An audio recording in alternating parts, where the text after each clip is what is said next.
Hello student, আজি লৈ আইছো class 10 half yearly exam 2025 ৰ কাৰণে social science ৰ এখন important question paper. তো আজিৰ ভিডিওত তোমালোকৰ লগত আমি ডিসকাস কৰিব গৈ আছো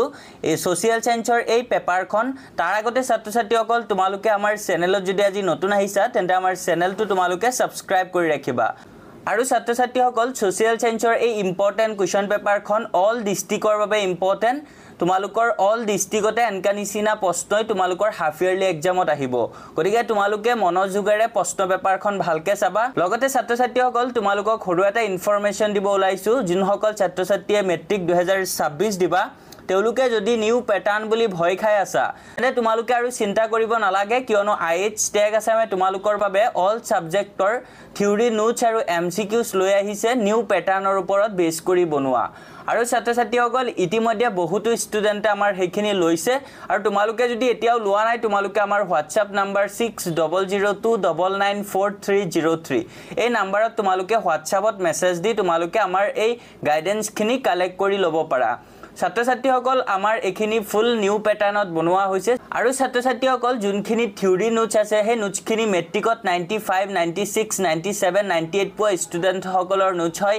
আৰু যোনখিনি এমসিকিউজ আছে নিউ প্যাটাৰ্নৰ ওপৰত বেছ কৰি আমাৰ টিচাৰ সকলে বনাইছে বহুত ৰিসাৰ্চ কৰাৰ পিছত আৰু এখিনি লৈ তোমালোকে ভালকে যদি পঢ়া তোমালোকৰ হাফ ইয়াৰলি এক্সাম কোৱা প্ৰি ফাইনাল এক্সাম আকৌ মেট্ৰিক ফাইনাল এক্সাম তোমাৰ সবতে 100% কমন পাই যাবা তোমালোকে তো ছাত্ৰ-ছাত্ৰীসকল যদি ল'ব বিচাৰা এতিয়া যোগাযোগ কৰা আমাৰ অল সাবজেক্টৰ থিওৰি নোটছ আৰু এমসিকিউজ তোমালোকে যদি একেলগে লোৱা মাত্ৰ 599 रुपीस হয় আৰু যদি কোনোবাই সিঙ্গেল সাবজেক্ট ল'ব বিচাৰা তেন্তে মাত্ৰ 149 रुपीस হয় পাৰ সাবজেক্ট তো বলা ছাত্ৰ-ছাত্ৰীসকল এতিয়া আমি পেপাৰখন চাও তো পেপাৰখন তোমালোকৰ অল ডিস্ট্ৰিক্টৰ বাবে ইম্পৰ্টেন্ট আছে তো তোমালোকে প্ৰথমতে ইয়াতে যোনখিনি এমসিকিউজ আছে এমসিকিউজ খিনি তোমালোকে ভালকে চাই লবা তোমালোকে 1 বাই 1 এমসিকিউজ খিনি চাই লবা ক অংশত দিছে 1 নম্বৰ এমসিকিউ টো চাবা 2 নম্বৰ 3 নম্বৰ 4 নম্বৰ 5 নম্বৰ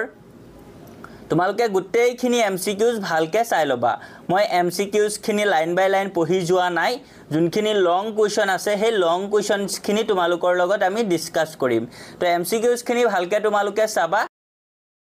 তোমালোকে এই এমসিকিউজ খিনি ধুনিয়াকে চাবা 24 25 26 27 নম্বৰ এই গুটেইখিনি এমসিকিউ তোমালোকৰ বাবে বহুত ইম্পৰ্টেন্ট আৰু এবোৰ নিউ প্যাটাৰ্নৰ ওপৰত বেছ কৰি বনোৱা হোৱা আৰু তোমালোকে এই এমসিকিউজ বোৰৰ পৰাই কিন্তু তোমালোকে বহুতখিনি হাফ ইয়াৰলি এক্সামত সোশিয়েল সায়েন্সত কমন পাই যাবা তো টোটাল তোমালোকৰ সোশিয়েল সায়েন্সত 45 টা এমসিকিউজ আছে ইয়াতে গুটেইখিনি তোমালোকে ভালকে চাবা তাৰ পিছত ছাত্ৰ-ছাত্ৰীসকল খ অংশৰ পৰা তোমালোকৰ থিওৰি কোৱেশ্চন ষ্টাৰ্ট হৈছে 46 নম্বৰত দিছে কোনে ফেডাৰেল হলৰ আধাৰশিলা স্থাপন কৰিছিল আৰু ই কিহৰ প্ৰতীক তাৰ পিছত 47 নম্বৰত দিছে ভাৰতত খিলাফ আন্দোলন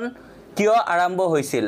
2 মাৰ্কছৰ প্ৰশ্ন তাৰ পিছত আকৌ 48 নম্বৰত দিছে কেন্দ্ৰীয় বেংকে কিদৰে বেংকসমূহৰ বেংক হিচাপে কাৰ্য সম্পাদন কৰে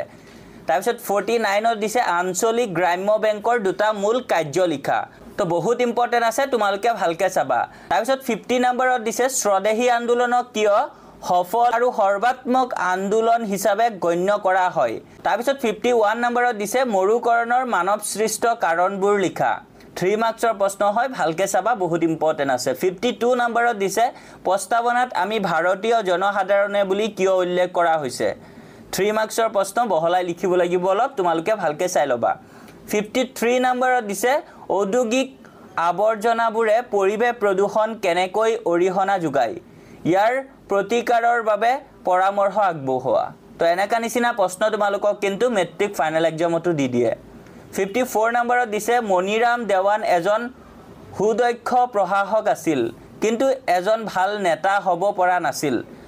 বক্তব্যটোৰ সত্যতা বিচাৰ কৰা 4 মাৰ্কছৰ প্ৰশ্ন তোমালোকে ভালকে চাবা তাৰ পিছত 55 নম্বৰত দিছে ব্ৰিটিছৰ শাসনকালত অসম কিহক আৰু কুটিৰ শিল্পৰ লগত জড়িত লোকসকলৰ দুৰৱস্থাৰ কাৰণসমূহ লিখা 4 মাৰ্কছৰ কোৱেশ্চন হয় 56 নম্বৰত দিছে সম্পদ সংৰক্ষণ বুলিলে কি বুজা সম্পদ সংৰক্ষণৰ প্ৰয়োজনীয়তা কিয় সমগ্ৰ বিশ্বতে আৱশ্যক হৈ পৰিছে তাৰ পিছত 57 নম্বৰত দিছে ভাৰতবৰ্ষক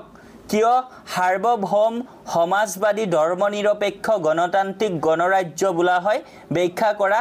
নাইবা দিছে আমেৰিকা যুক্তৰাষ্ট্ৰৰ দৰে ভাৰতবৰ্ষ এখন যুক্তৰাষ্ট্ৰ নেকি ব্যাখ্যা কৰা তো 4 মাৰ্কছৰ প্ৰশ্ন এনকা নিচিনা প্ৰশ্ন তোমালোকক দিব ইয়াতে তোমালোকে গোটেইখিনি চাবা 58 নম্বৰত দিছে মুদ্ৰা কি মুদ্ৰাৰ যিকোনো তিনিটা বৈশিষ্ট্য লিখা অৰত দিছে আকো LDBI কি ই কেতিয়া স্থাপিত হৈছিল ইয়াৰ দুটা মুখ্য কাৰ্য উল্লেখ কৰা তো এনকা নিচিনা প্ৰশ্ন দিব তোমালোকক চাই যাবা ভালকে নেক্সট লাষ্ট কোৱেশ্চন 59 নম্বৰত দিছে দ্বিতীয় বিশ্বযুদ্ধৰ সময়ত ভাৰতীয় জাতীয় সেনা বাহিনীৰ গঠনে ভাৰতৰ স্বাধীনতা সংগ্ৰামত কেনে প্ৰভাৱ পেলাইছিল বুজাই লিখা 5 মাৰ্কছৰ কোৱেশ্চন আকৌ নাইবা দিছে মহাত্মা গান্ধীয়ে সূচনা কৰা আইন অমান্য আন্দোলনৰ অসমৰ মানুহে কেনেদৰে অংশগ্ৰহণ কৰিছিল লিখা তো এনকা নিচিনা প্ৰশ্ন তোমালোকক 5 মাৰ্কছৰ কাৰণে দিব তো তোমালোকে ইয়াতে যিখিনি প্ৰশ্ন আছে গোটেইখিনি তোমালোকে ভালকে চাই যাবা আৰু তোমালোকৰ বাবে এই পেপাৰখন বহুত ইম্পৰ্টেন্ট হয় লগতে ছাত্ৰ ছাত্ৰীসকল তোমালোকে নেক্সট কোনটো সাবজেক্টৰ ইম্পৰ্টেন্ট কোৱেশ্চন লাগে তোমালোকে আমাক কমেন্টছত জনাবা আৰু এই কোৱেশ্চন ৰিগাৰ্ডিং যদি কিবা ডাউট থাকে তোমালোকে কমেন্টছত জনাব ট্ৰাই কৰিবা আমি তোমালোকৰ কমেন্টছবোৰ ৰিপ্লাই দিব ট্ৰাই কৰিম আৰু লগতে ছাত্ৰ ছাত্ৰীসকল আমাৰ এই ভিডিঅ'ৰ পিন কমেন্টত আমাৰ হোৱাটছআপ চেনেলৰ লিংক দিয়া আছে তোমালোকে আমাৰ সেই হোৱাটছআপ চেনেলত জয়েন হৈ যাবা কিয়নো আমি তাতে তোমালোকৰ বাবে এই ইম্পৰ্টেন্ট কোৱেশ্চনছবোৰ দি থাকো তো ছাত্ৰ ছাত্ৰীসকল আজি ভিডিঅ'ত তোমালোকৰ বাবে এই পেপাৰখনে আছিল থ্যাংক ইউ ফৰ ওয়াচিং